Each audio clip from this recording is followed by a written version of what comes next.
News. I'm Khushbu Soni, your host for the broadcast and a contributing editor at CIO News. This is a recorded session and will be available on our CIO News website, which is cionews.co.il, and our CIO News LinkedIn handle. This is an exclusive fireside chat powered by Avaya on transformation through customer experience. Businesses are built by experiences they provide, and every day millions of those experiences are delivered by Avaya. Avaya is shaping what's next for the future of work with innovation and partnership that deliver game-changing business benefits. Let me dive in introducing my guest for today. He's Mr. Anand Sen Gupta, Chief Information Officer at Carrier Corporation. Anand has rich experience of 25 years in domain of digital technology, business IT, driving digital transformation and managing enterprise-wide infrastructure with core competency and implementation in managing SAP ERP environment as well. Anand has effectively managed all aspects of IT organization, having global and multicultural, direct and distributed, outsourced and offshore teams, establishing strong business IT connect. Welcome, Anand. Thank you. Thanks, Khushbu. Along with me, I also have Saurabh Lakhanpal. Saurabh is a domain specialist across Avaya's customer experience solutions. He's an avid CX advocate and has about 12 years of experience in providing contact center and workforce optimization solutions. Saurabh has worked in roles like pre-sales, solution consulting, and sales specialist across leading global organizations. Saurabh has deep understanding of Avaya's contact center and workforce engagement solutions and how these solutions are utilized for enrichment of customer experience. Welcome, Saurabh. Thanks, Khushbu. Glad to be part of another episode. Awesome. So I will pass it on to you, Saurabh, for you to drive the fireside chat questions with Anand. Sure. Thanks, Khushbu. So before I go into any questions, Anand, I think I'll start with a famous quote by Maya Angelou.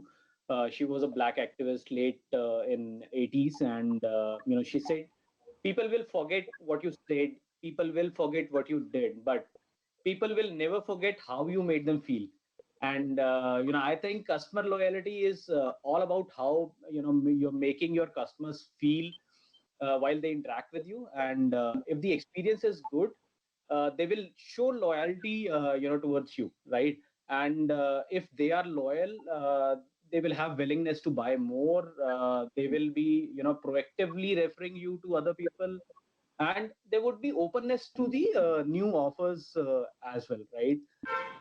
And then with that and taking that into context, I'll ask you, how are you managing your customer experience, and are you leveraging digital channels to deliver that? Because Khushbu mentioned you handle the digital piece as well. So uh, Okay. Thanks for the Saurabh, and absolutely. CX is what it makes the customer experience, and and every organization, not only ours, has a very sharp focus on and on the CX customer experience. So having said this, so just a brief. So I wanted to kind of set the tone right for the discussion. Carrier, the company which I work in, is an B2B organization. It is not a B2C organization. The residential is handled by a different organization called Carrier Media. Nonetheless, their customers are, we also have customers, they also have customers. The difference, and that's, it makes it more important, is that the people who are maintaining and managing it, because we manufactured big chillers and, like the malls, the airports, the hotels, right? And the person who feels it. So our brand may not be so imminent as in a residential where you see the brand, you go to your house, okay, you're using this, you're using X, Y brand, Z brand. But unlike this is so our kind of selling and customer experience is very important, is how we manage the customer expectations, how we manage a project, how we do that. So that makes it very important. Although we do have We do have some residential air product line which we sell, but that is not our focus. And our focus is light commercial and commercial applied, which is the big kind of things. Having said this, now usually organizations like us, consumer durable, we are not actually a consumer durable because it's not for Khushbu or yourself or for that you come to me, I will probably refer you to the other company. But having said that, usually what there are broadly the old way of managing customer feedback. What is important feedback at that moment is, as you call it, the voice of the customer. You call it the CSAT, the customer satisfaction index, is something which so we have apps, we have login, call center, all that is there. There is nothing which is kind of, yes, we are digitally connected, and we are more digitally connected because yes, our customers are different, are big institutions, right? So having said this, the CSAT, and what I realized, and this is frankly a personal opinion, and I have been discussing and reading a lot, and I have been discussing and kind of shared my opinion on various forums, is that the CSAT is slowly getting a passe. It's not something which is the main thing, and may not have the right customer feeling. What is important is the NPS, the Net Promoter Score. Now, Net Promoter Score is something which will be of the future and which will drive. And I have read and I have felt, because specifically for industries like us, the word of mouth, the influencers, the architects who design, it is very important that your Net Promoter Score is pretty high, with less distractors, with more of pullers, and so that is what is very. I hope I'm clear. So, right? My network is slightly sketchy today, so if any time you don't hear me, just you can raise your hand. I will kind of try to change. Unfortunately, there's some. So having said this, so Net Promoter Score is something it should be tracked, and this I have. So whatever I'm sharing is my view, and I have, based on my discussion with people and with industry players and my peers in the industry, this is going to make the difference, and it is going to play an equal role, be it in the B2C industry or B2B industry. Now, it is Net Promoter Score is not that easy, right? Because at the spur of moment, for a typical aircon, if we can do it, and if you kind of do it a good job and it cools, and supposedly in this weather or maybe March, you'll feel good, you have a comfort level and all that. But maybe in peak summer, maybe 3 months, 2 months down the line, and the way things are going, it could be sooner. It may not work. Some air conditioners do not. I know certain air conditioners, let's not take names, where they don't usually work after a certain temperature. Now, then he will realize that, oh my God. And then you already have a CSAT, but he will not give a good word of mouth to, maybe in a humid climate it works, but not in Delhi. And managing a NPS is something, it's not that easy as a CSAT. CSAT is a point, it's like, is a point of sales, kind of, okay, are you happy with the experience? Yes, no, the Swiggy types, the Zomato types, and okay, does it go? Do you go 5-star? They may not work because we are into a very different kind of a relationship. And this is true with consumer durable, aircon, and now aircon is playing a very important part. Yeah, we have products which kind of make the air healthy. So we are running a program globally called the Healthy Building, which kind of promotes indoor air quality is another thing we are promoting, which was, there was an impression that air outside is bad in Delhi and maybe in some metros. Indoor air quality, as we are inside, we are fine, but that is not the case. And you Google it and you'll find n number of cases where indoor air IAQ is something which is very important.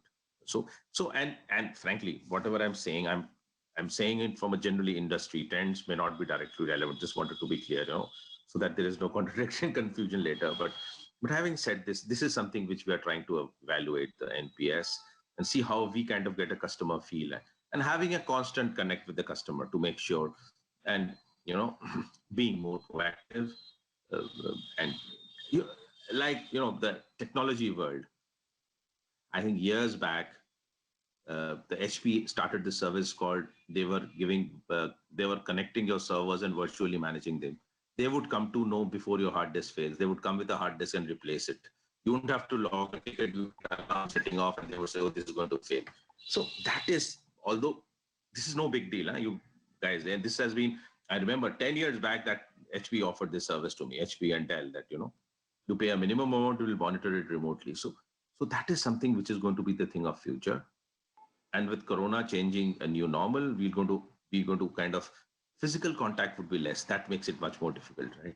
People will avoid physical. You may want to go ahead, you may want to meet, you may want to go and have a face to face. The customer may not be comfortable. Hopefully things improve, but whatever is there is there. So it's going to be real challenging to manage a customer expansion, expectation in the new world.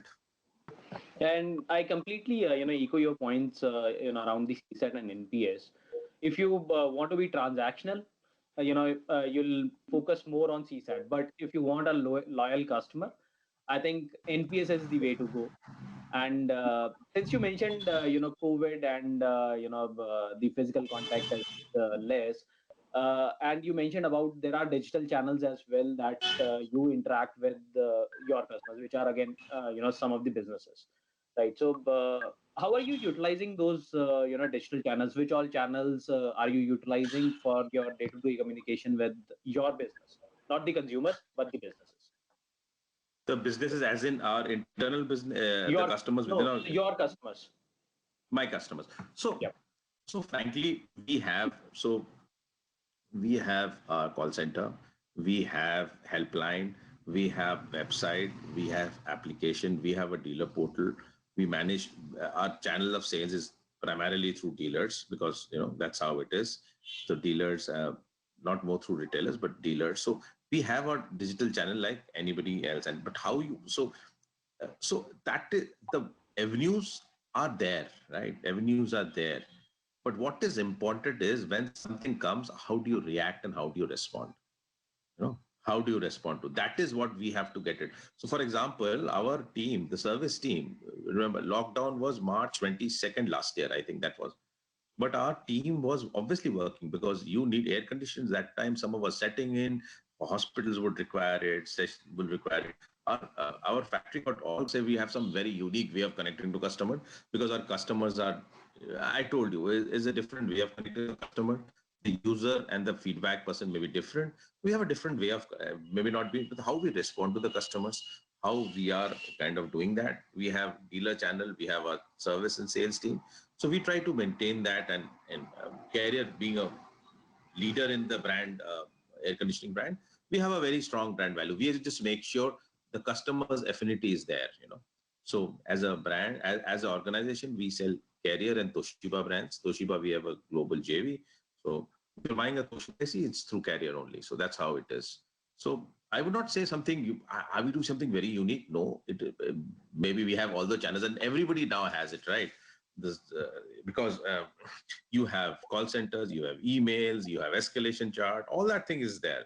You have website to log in a call, get in touch, all that option is there. For, yes, some customers, we are trying to connect them, the chillers and the big things, and doing that and trying to be proactive. That could be something very unique. Some of the organizations are doing it. So, the strategy is putting, and the challenge is you can put a connectivity, you can put a digital channel, you can put a digital connectivity to whatever, to the customer, and you have multiple ways of it. How fast you get it and how fast you respond to it is the criteria. You may have process inefficiencies internally, and then coming back to your inward-looking processes, which may kind of take time. So by the time I deal with the company, not air conditioners, other company, it took to reach the final goal to the customer. It took a while. It took 6 to 7 hours, 8 hours. So that is where your winning strategy should be, right? You have to have a very robust process where whatever is coming in, data is coming in. So data is not an issue now, right? You have so much data, you don't know how to handle it. People don't know how to handle it, right? The huge volume of data. Is how you use it effectively is where the art is, I think. That is the new challenge we are going to face going forward. Yep. And unless and until you can get the actionable insights out of that data, I think that data is a waste. Otherwise, you can convert that data to the oil. Absolutely, Right. absolutely. You have to find out of the whole lot. You have to kind of find out And one area, and slightly digressing from my industry, I think the medical sciences are using AI and machine learning in diagnosis and monitoring of very well, very well. And I think they are actually taking a benefit rather than, because their life is at stake. Hey, none of us life is at stake. It's just the comfort is at stake. So I think they are a step ahead, and that they set up kind of a benchmark how they are using machine learning. And I've seen many cases. I've seen many live cases that where they are actively using AI and doing a proactive monitoring, kind of reducing how it is, because obviously so that is, I think that was the comment I had. Right. And since we're talking about AI and ML, my next question would be from technology point of view. How do you see, yourself in the technology curve? Are you an early adopter? You would look at it, technology, and if even other players in the industry has not used it, would you go towards it? And then a follow-up question on the technology piece itself. Have you moved now to cloud, because cloud is the new buzzword in the market? And if yes, what were your factors that you considered towards it? If not, are you looking towards it? So so cloud is a guideline. No on-prem servers. We are going, and this is a thumb rule. All applications slowly by end of this year will go to the cloud, and we have a solid cloud strategy, and that is something which is like there is no option, and it makes sense, frankly. So from a cloud standpoint, we are actively going in. We're a dedicated team looking into moving to cloud. So I think everybody is now. It doesn't make sense with the cloud infra players getting more robust, or security concerns are less. I think we are very strong. But yes, we have our approved cloud providers. We can't go to any third party cloud provider. We can't go to anybody else and just do that. But yes, it is there. It is absolutely strategy which is currently in works. You mentioned about data security. Many of the customers, in my experience, that I have interacted with, the first concern comes up around the data security itself. Before moving to cloud, whether my data would be secure or not. So, since you have shortlisted a cloud vendor already, and what were those? How were those concerns? Cleared from your mind, and what were the steps that? Okay. So frankly, I will not be able to give you much value add, because this is a global strategy. Whenever I have to do something, host in approved cloud, be it Azure, be it AWS, there is a very robust process which takes care of privacy impact, privacy, data privacy, which takes of compliance. There is a process which you cannot bypass, and I cannot, as an entity carrier India. So I take care of, so just also clarification, I mentioned it. No, I take care of the South Asia Pacific, that is India and Southeast Asia. That's the scope region which I take care of within Carrier. So, so there are two regions within India, within Asia. So North Asia and South Asia, I take care of South Asia, which is India and Southeast Asia. So having said that, so we have a very robust process. You cannot. So today I cannot go and AWS take a contract, and now it's going to any cloud is very easy. Like you develop an application, you can roll it on, you can take a set. I cannot do that. I cannot do that. So it is, so there is a strong channel. There are approved data centers, there are approved providers. There is elaborate process to get a request to deploy on the cloud. So it does not happen like, so being an American company, which is listed on Sarbanes-Oxley, so we are SOXA compliant. I think we have a very robust process to make sure that we comply with all. Otherwise, you cannot move an inch. That's the reason it took a while for us to adopt cloud, but now we are good. All right. And now coming back to the customer experience thing. So, for you, it's all businesses. There is no consumer in place, or not a direct consumer. There are consumers at the end, using these services Yes. indirectly. But I from the business perspective, B2B perspective, are you managing any end-to-end customer journeys and then making use of it to maybe upsell or do some other things on top of it? So we have.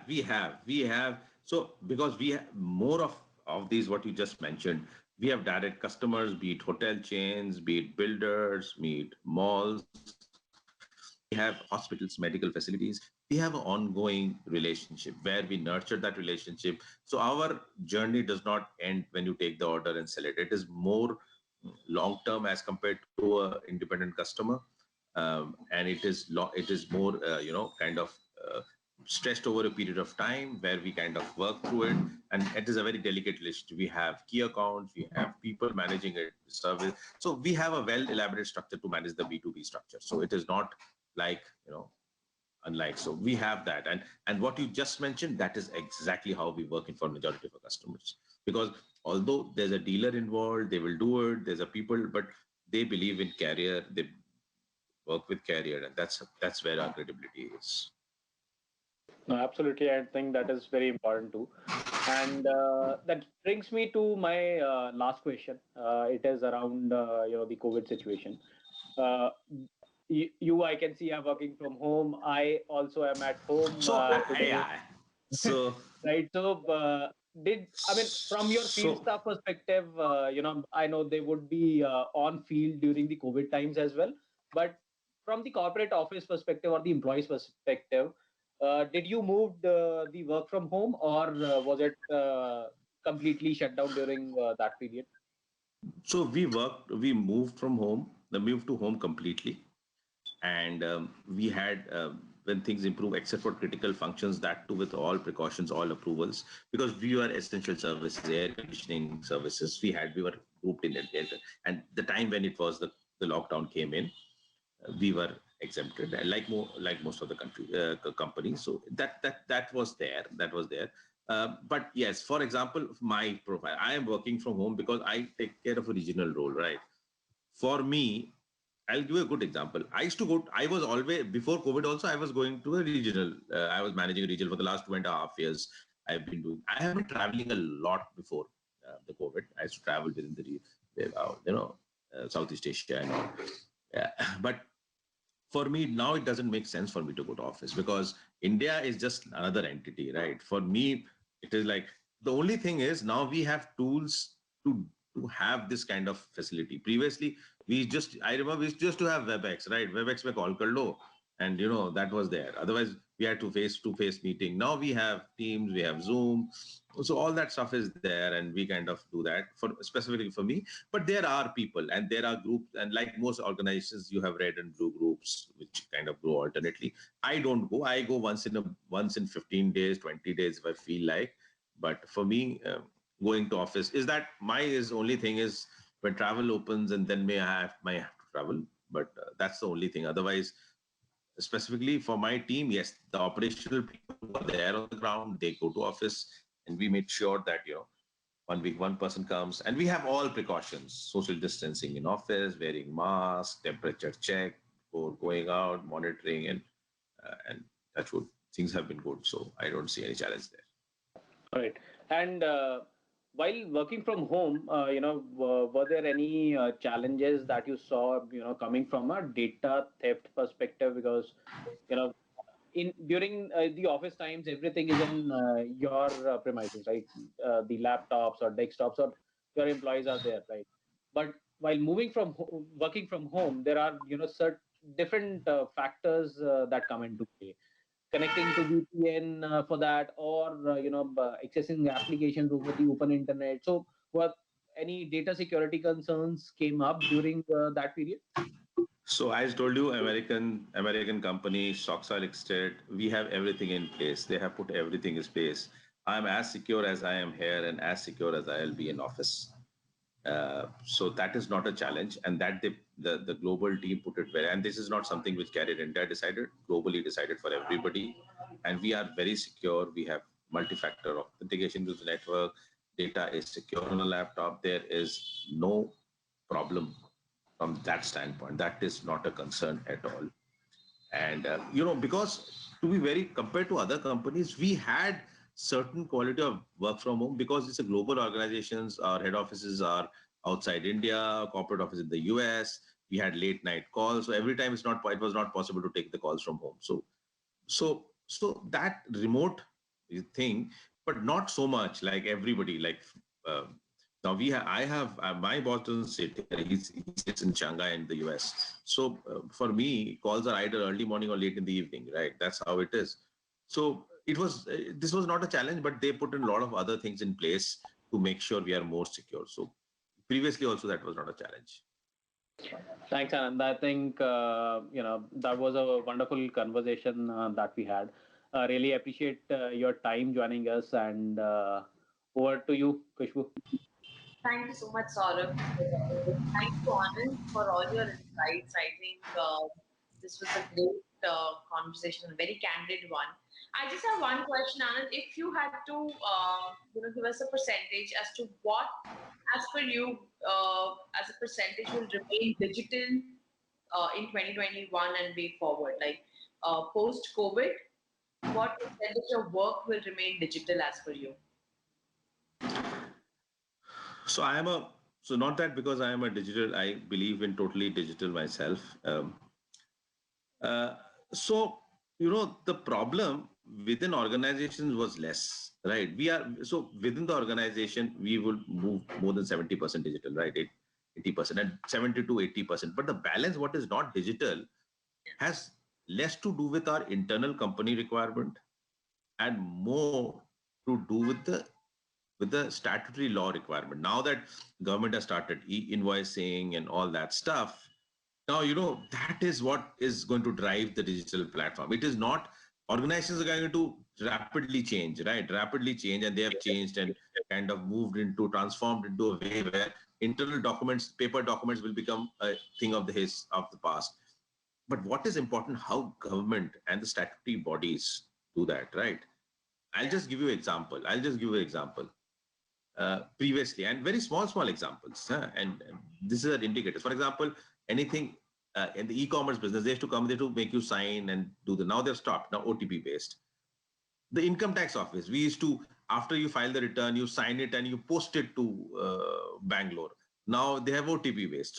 So the change is not required within the organization. It is required from the ecosystem around us, be it the GST regime, be it the government statutory law, the tax. So that is what e-invoice should be mandatory, and things, and people have to adopt. That's how thing is. Like checks. Forget about company. It will become a history for us. How fast we become, that's how it is, right? And obviously, individuals may still exercise that, but I think we are 70 to 80%, and we may touch 90%, assuming that it is beyond the control of any corporate. How the government drives it. Very true. I think 70 or 80% has, there's a lot of leverage. COVID as well that has helped us get into 70 to 80% now. And if I may add from the technology point of it, perspective to it, I think people talk about digital a lot, but digital is the way to go. But I think, it's not digital, it is phygital, wherein it's a hybrid workforce, wherein you have the physical people present with the aid of digital technologies. I think that will be the future for us. So I will give you an example. I used to sign documents. I was authorized to sign IT service documents. Now the organization, and most of them are global contracts, they said we have DocuSign. Although I have a digital signature, Now everybody will have digital. Primary link is down. Secondary link is behaving erratically. I'm sorry about it. These are some of the nuances of work from home. Beyond controls. True. But okay, I think this is awesome, Anand. Thank you so much for sharing all your insights with us on CIO News and via Fireside Chat. Thank you once again. Thank you. Thanks. Thank you, Saurabh. Thank you.